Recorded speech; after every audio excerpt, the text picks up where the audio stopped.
골로새서 3장 5절에서 17절 말씀이야. 조이야, 안녕?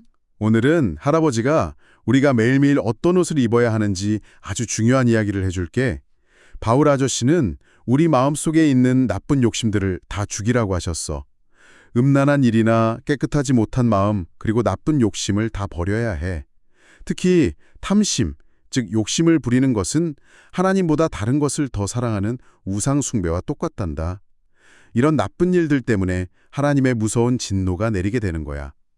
조이야, 우리도 예수님을 알기 전에는 그런 나쁜 습관들 속에서 살았었지. 하지만 이제는 이 모든 것을 헌옷 벗듯이 훌렁 벗어버려야 한단다. 화를 내거나 씩씩대며 분해하는 마음, 그리고 남을 헐뜯거나 입에서 나오는 부끄러운 말들을 쓰레기통에 쏙 버려야 해. 서로 거짓말을 해서도 안 돼. 왜냐하면 우리는 이미 옛날의 나쁜 모습인 옛사람을 완전히 벗어버렸기 때문이야. 우리는 이제 새 사람이라는 아주 예쁜 새 옷을 입었어. 이 새 사람은 우리를 만드신 하나님의 예쁜 모습을 닮아서 갈수록 더 지혜롭고 새로운 사람으로 쑥쑥 자라나고 있는 중이란다. 이 새 옷을 입은 사람들은 헬라인이나 유대인이나 부자나 가난한 사람이나 아무런 차별이 없어. 오직 예수님만이 모든 것이 되시고 우리 모두의 마음속에 함께 계시거든. 그러니까 조이야, 우리는 하나님께서 특별히 뽑아주신 소중하고 사랑받는 자녀답게 예쁜 옷을 골라 입어야 해.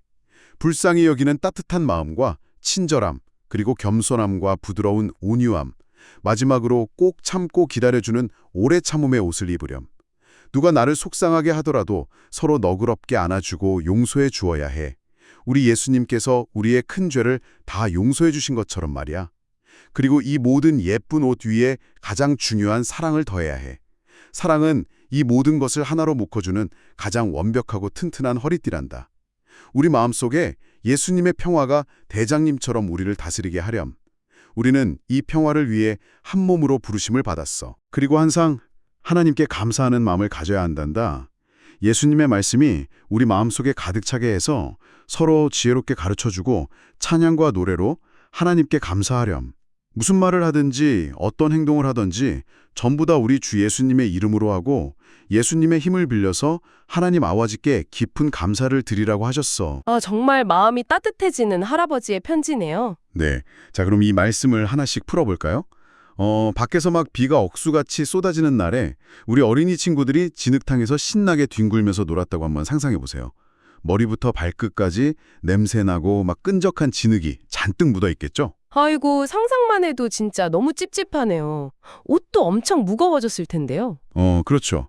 근데 그 찝찝한 상태로 방금 세탁기에서 꺼낸 막 잘 다려진 새하얗고 딱딱한 셔츠를 겉에 억지로 껴입는다면 어떨까요? 그건 진짜 끔찍하죠. 예쁜 하얀 셔츠가 입자마자 그 안에서 배어나온 진흙 때문에 순식간에 다 엉망진창이 될 거 아니에요. 네, 맞아요. 오늘 우리가 깊이 파헤쳐볼 이야기가 바로 딱 이 지점에서 시작하거든요. 냄새나고 더러운 옛날 습관을 우리 몸에 그대로 입은 채로 그냥 겉으로만 착한 척 예쁜 옷을 걸칠 수는 없다는 겁니다. 네. 아주 생생하고 정확한 비유네요. 오늘 우리가 듣고 있는 이 말씀은 오래전에 바울 아저씨가 감옥에서 골로새 교회 사람들에게 보낸 편지인데요. 바울이 여기서 강조하는 첫 번째 핵심이 바로 그겁니다. 단순히 예쁜 옷을 입으라는 게 아니라 그 전에 반드시 해야 할 작업이 있다는 거죠. 먼저 그 냄새나는 옷을 벗어던져야 한다는 거군요. 네, 맞아요. 옛날의 나쁜 습관이라는 그 낡은 옷을 완전히 미련 없이 벗어던져야만 한다는 겁니다. 욕심이나 막 통제되지 않는 화내는 마음, 그리고 남을 헐뜯는 말, 거짓말, 이런 것들은 우리 영혼을 진흙탕처럼 얼룩지게 만드니까요. 반대로 우리가 갈아입어야 할 새 옷은 불쌍히 여기는 마음, 친절, 겸손, 부드러움, 그리고 오래 참음입니다. 근데요, 여기서 약간 근본적인 의문이 하나 듭니다. 만약에 우리가 단지 옷만 갈아입는 거라면 그 옷 안에는 여전히 진흙투성이인 똑같은 사람이 들어있는 거잖아요.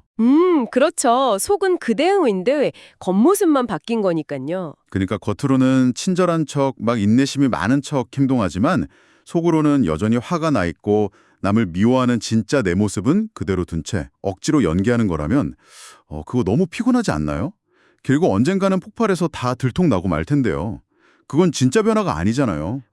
날카로운 지적이십니다. 만약 바울의 이 편지가 그냥 도덕책의 잔소리처럼 오늘부터 절대 거짓말하지 않기, 화내지 않기 이런 규칙 목록에 불과했다면 우리는 아마 100% 실패했을 겁니다. 억지로 참는 건 한계가 있으니까요. 네, 그럼요. 금방 지치죠. 그래서 바울은 단순히 착하게 살아라라고 말하는 대신에 아예 새 사람을 입으라고 표현한 겁니다. 여기서 우리가 주목해야 할 아주 중요한 단어가 하나 등장하는데요. 헬라어 원어로 이 새 사람을 네오스라고 부릅니다. 네오스요? 그게 그냥 새 옷이나 새로운 상태를 뜻하는 단어가 아닌가요? 훨씬 더 깊은 의미가 있습니다. 함께 듣고 계신 어린이 청취자 여러분을 위해 제가 예를 하나 들어볼게요. 혹시 짐에 바퀴도 다 빠지고 모터도 타버려서 완전히 고장나버린 낡은 장난감 자동차가 있나요? 저희 집에도 몇 개 굴러다니죠. 버리기도 애매한 거요. 네, 그렇죠. 근데 그 고장난 장난감 겉에 막 번쩍거리는 예쁜 페인트를 새로 칠한다고 해서 그 차가 진짜 쌩쌩 달릴 수 있는 건 아니잖아요. 그냥 껍데기만 바뀐 거니까요. 근데 이 네오스는 어떤 의미냐면 그 장난감을 처음 만들었던 천재 발명가가 나타나서 그 고장난 자동차를 아예 진짜 하늘을 날아다니는 멋진 우주선으로 재창조해버렸다는 뜻입니다. 와, 진짜요? 고장난 장난감 자동차가 진짜 우주선으로 변했다고요? 와, 이거 아이들한테 정말 확 와닿는 설명이네요. 네, 겉모습만 살짝 고친 게 아니라 아예 엔진이나 재질, 속성 자체가 이전과는 질적으로 완전히 다른 차원의 생명이 되었다는 거죠. 아, 그렇구나. 근데 이거 부모님들이나 어른들에게도 이 네우스 의미는 엄청나게 큰 감동으로 다가올 것 같아요. 우리가 막 평생 쌓아온 후회나 실패, 도저히 우리 힘으로는 끊어내지 못하던 중독 같은 그 과거의 빚을 누군가 완전히 다 갚아주고 아예 새로운 호족을 파준 거나 다름없는 거잖아요. 네, 정확합니다. 어른들은 과거의 빚을 청산한다는 말이 현실에서 얼마나 무거운지 또 그게 해결되었을 때 얼마나 엄청난 해방감을 주는지 잘 아실 겁니다. 어린이 친구들 입장에서는 이렇게 생각해 볼 수 있어요. 만약 내가 실수로 옆집에 엄청나게 비싼 유리창을 와장창 깼는데 나에게는 갚을 돈이 100원도 없는 거예요. 어휴, 큰일 났네요. 매일매일 빚쟁이 아저씨가 찾아올까 봐 너무 무서워서 숨어 지내겠죠? 그렇죠. 근데 어느 날 예수님이 오셔서 그 엄청난 유리창 값을 대신 다 치러주시고 이젠 넌 빚쟁이가 아니야? 넌 내 사랑스러운 동생이야 하시면서 아주 깨끗한 새 옷을 입혀주신 겁니다. 와, 정말 은혜롭네요. 우리 스스로 도덕책을 100번 읽거나 막 수련을 해서 우주선이 된 게 아니라 예수님이 십자가에서 죽으시고 부활하실 때 그 놀라운 기적으로 우리를 아예 새로운 존재로 만들어주셨다는 사실. 그것이 성경이 말하는 기독교 복음의 가장 놀라운 비밀입니다. 겉옷만 바꾼 게 아니라 근본적인 생명 자체가 이 네오스로 완전히 새로워졌다는 사실. 정말 경이롭네요. 하나님은 정말 세심하신 분이군요. 우리를 너무나 사랑하셔서 예수님을 내어주시기까지 하시다니요. 네, 맞습니다. 우리가 먼저 그 엄청난 사랑을 받았기 때문에 우리도 친구를 진짜로 용서할 수 있는 힘이 생기는 겁니다. 아, 그렇네요. 근데 제가 아까 할아버지의 편지를 낭독하면서 아주 강하게 딱 걸리는 부분이 있었어요. 바울이 탐심, 즉 욕심은 우상숭배니라 라고 굉장히 단호하게 선언했잖아요. 아, 네. 그 부분 많이들 궁금해하시죠? 네. 솔직히 우상숭배라고 하면 우리는 막 이집트의 거대한 동상이나 황금 송아지 앞에 엎드려 절하는 그런 영화 같은 장면을 떠올리거든요. 만약 7살짜리 아이가 막 새로 나온 닌텐도 스위치 게임기를 너무너무 가지고 싶어서 떼를 쓴다면 그게 가짜 신에게 절하는 우상숭배랑 똑같은 엄청난 죄라는 건가요? 솔직히 그건 아이들에게 너무 과혹하고 극단적인 정죄 아닐까 싶어서요. 설명이 좀 필요해 보입니다. 충분히 그렇게 느끼실 수 있습니다. 눈에 보이는 조각상에 절하는 그런 물리적인 행동만을 우상숭배라고 한정 지으면 바울의 말이 너무 과장된 것처럼 보이죠? 하지만 성경이 경고하는 우상숭배의 진짜 작동 원리를 이해하셔야 합니다. 우상이라는 건 내 마음의 가장 높은 자리, 즉 내 마음을 다스리는 왕좌에 누가 앉아 있는가의 문제거든요. 마음의 왕좌요? 누구나 자기 마음의 주인은 자기 자신 아닌가요? 그렇지 않습니다. 사람의 마음은 원래 하나님과 그분이 주시는 무조건적인 사랑으로 채워져야만 가장 깊은 안정감과 행복을 느끼도록 설계되어 있어요. 그런데 그 왕좌에서 하나님을 밀어내고 다른 무언가를 그 자리에 앉히는 순간 그것이 바로 우상이 됩니다. 아, 그러니까 어린이의 경우에는 그게 닌텐도 스위치가 될 수도 있고 스마트폰 게임이 될 수도 있다는 거군요. 네, 부모님들의 경우에는 끝없이 늘려가고 싶은 통장의 잔고나 더 넓은 아파트, 혹은 남들보다 더 성공해서 인정받고 싶은 사회적 욕망이 될 수 있겠죠. 하루 종일 내 머릿속을 지배하고 내가 저것만 가지면 완벽하게 행복해질 거야. 저게 없으면 내 인생은 불행해. 라고 굳게 믿게 만드는 그 무언가. 아, 내 시간과 에너지, 내 마음의 방향을 온통 뺏어가는 그것이요. 네, 바로 그게 현대판 황금 송아지인 셈입니다. 아, 그렇게 설명해 주시니까 확 와닿네요. 무릎 꿇고 절하는 겉모습이 중요한 게 아니라 내 마음의 운전대를 누가 쥐고 있느냐의 문제군요. 그러니까 아이가 닌텐도를 원하는 것 자체가 죄라기보다는 하나님보다 저 게임기가 나를 더 기쁘게 해줄 거야 라고 굳게 믿고 거기에 완전히 집착해서 부모님께 막 매일 화를 내고 거짓말까지 하게 된다면 그 욕심이 우상숭배의 괴물로 변질된다는 거네요. 네, 바로 그겁니다. 끝없는 욕심은 결국 내 안에 무언가 텅 비어있다는 결핍에서 오거든요.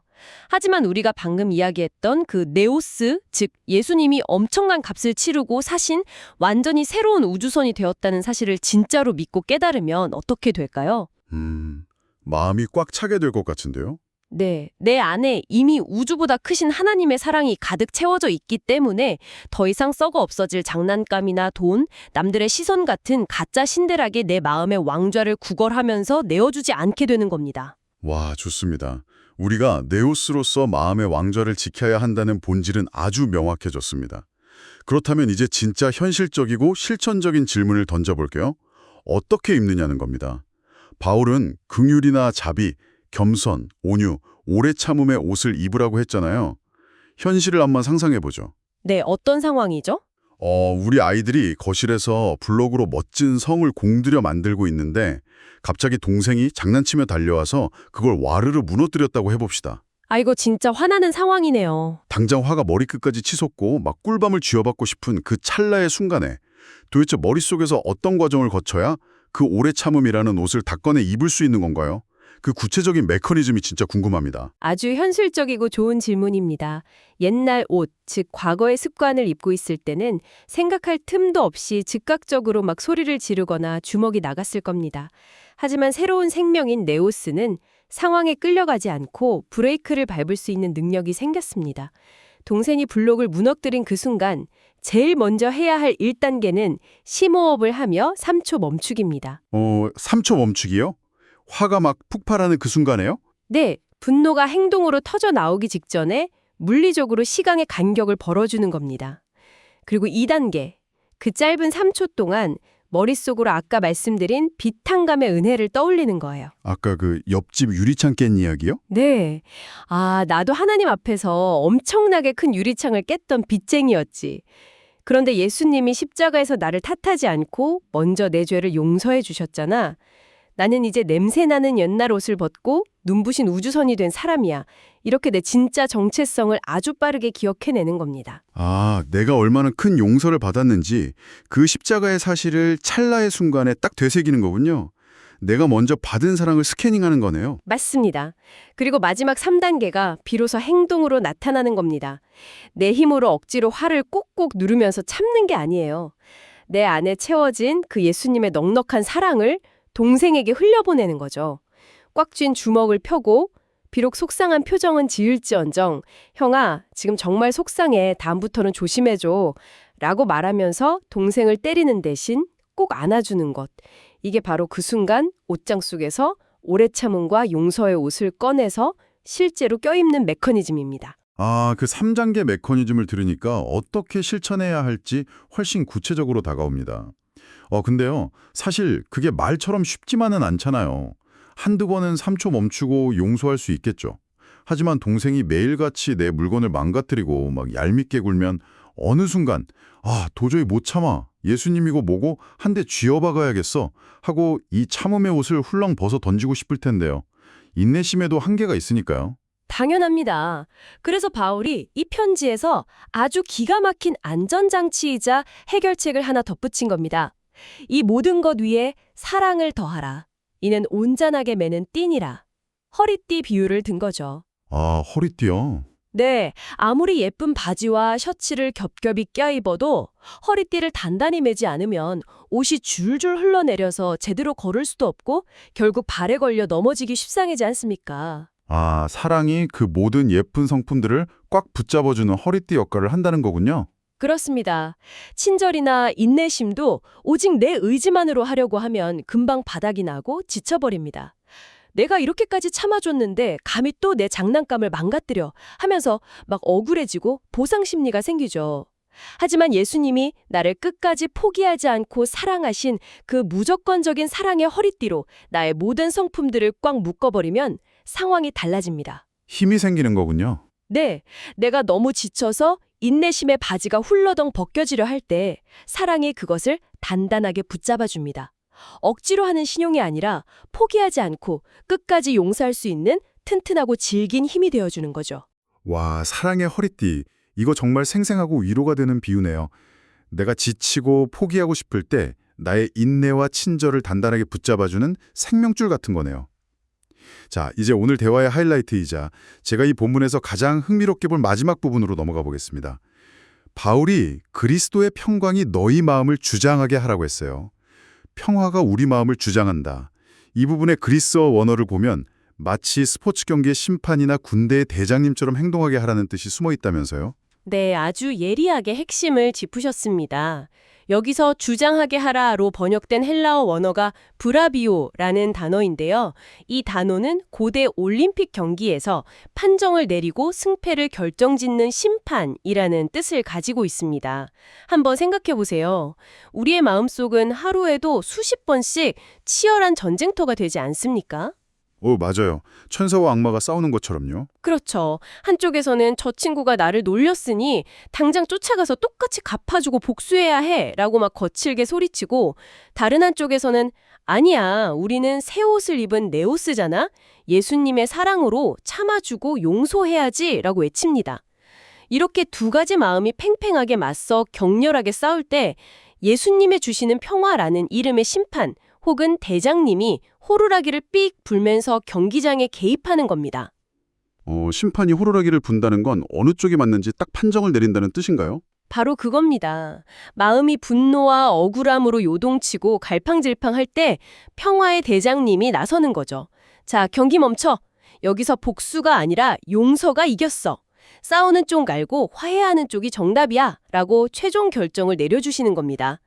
그리고 선수는 경기에 임할 때 무조건 심판의 판정에 복종해야 하잖아요. 아, 그렇죠. 룰이니까요. 그것처럼 우리도 내 고집이나 억울함을 내려놓고 그 평화의 판정에 순종해야 한다는 뜻입니다. 와, 어떻게 보면 그도 참 다행이면서도 마음이 가벼워지는 원리네요. 내가 내 마음속에 그 복잡한 싸움을 막 혼자서 다 해결하고 이겨내려고 하면 너무 벅차고 머리가 아픈데 그냥 예수님의 평화라는 대장님께 대장님, 지금 화내는 거랑 참는 거 중에 어느 쪽이 맞나요? 대장님이 결정해 주세요 하고 운전대를 아예 탁 맡겨버리면 되니까요. 네, 그게 바로 우리가 이 험한 세상 속에서도 진정한 평화를 누리는 비밀입니다. 속상하고 억울한 일이 있어도 내가 직접 내 인생의 심판을 보려 하지 않고 대장님이신 예수님께 통제권에 내어드리는 연습. 그렇게 평화가 내 마음을 다스리게 할 때 우리 입술에서는 불평과 짜증 대신 자연스럽게 찬양과 감사가 흘러나오게 됩니다. 바울이 오늘 편지의 마지막에서 무슨 말을 하든지 어떤 행동을 하든지 전부 다 주 예수의 이름으로 하라고 당부한 이유가 바로 이것이죠. 아, 내 이름, 내 자존심을 내세워서 막 씩씩대는 것이 아니라 언제나 최고의 심판이신 예수님의 판정 결과대로 그분의 이름으로 행동하는 삶 말이죠. 이제 오늘 바울 아저씨의 편지가 전해주는 거대한 퍼즐이 완벽하게 하나로 쫙 맞춰지는 기분입니다. 진흙탕 속에서 뒹굴던 냄새나는 예숫간의 옷을 과감히 벗어버리고 아예 완전히 새로운 우주선, 네오스가 되어 하나님의 예쁜 성품들을 겹겹이 껴입는 것, 그리고 넘어지지 않도록 사랑의 허리띠를 단단히 메고 내 마음속 복잡한 싸움의 판정을 언제나 평화의 대장님께 맡겨드리는 것. 함께 듣고 계신 부모님들, 그리고 어린이 친구 여러분, 여러분은 오늘 무엇을 결심했나요? 당장 내일 아침에 동생과 다투거나 친구가 내 마음을 콕 찌르는 속상한 말을 할 때 화내기 직전 그 짧은 산초의 순간에 여러분 마음속에서 평화의 심판이 부는 호루라기 소리를 들을 수 있을까요? 냄새나는 예도 대신 내일은 어떤 예쁜 새 옷을 꺼내 입기로 마음먹었는지 가족들과 함께 꼭 이야기해 보시길 바랍니다. 네, 그럼 우리가 오늘 배운 네오스의 눈부신 새로운 옷을 마음속 깊이 기억하면서 오늘 대화의 문을 열어주셨던 조엘 할아버지의 진심 어린 기도로 이 시간을 경건하게 마무리하겠습니다. 사랑의 하나님 아버지, 저에게 예수님을 닮은 아름다운 새 옷을 주셔서 참 감사합니다. 제 마음속에 있는 나쁜 욕심이나 화내는 마음, 그리고 거짓말하는 나쁜 습관들을 십자가 앞에 모두 내려놓습니다. 저를 깨끗하게 씻어주시고 날마다 친절하고 겸손하고 부드러운 새 사람의 옷을 입게 도와주세요. 예수님이 저의 큰 죄를 용서해 주신 것처럼 저도 친구들을 넉넉하게 용서하고 사랑으로 꼭 안아주게 해주세요. 오늘 제가 하는 모든 말과 행동이 예수님의 이름으로 향기롭게 올려져서 하나님을 기쁘시게 하는 하루가 되게 해주세요. 저를 가장 예쁜 모습으로 빚어주시는 예수님의 이름으로 기도합니다. 아멘. 조이야, 머리부터 발끝까지 예수님의 사랑으로 예쁘게 옷 입은 내 모습이 정말 천사 같구나. 다음 시간에는 바울 아저씨가 우리 가족 안에서 어떻게 사랑을 나누어야 하는지 아주 따뜻한 이야기를 들려줄 테니 꼭 들어보렴.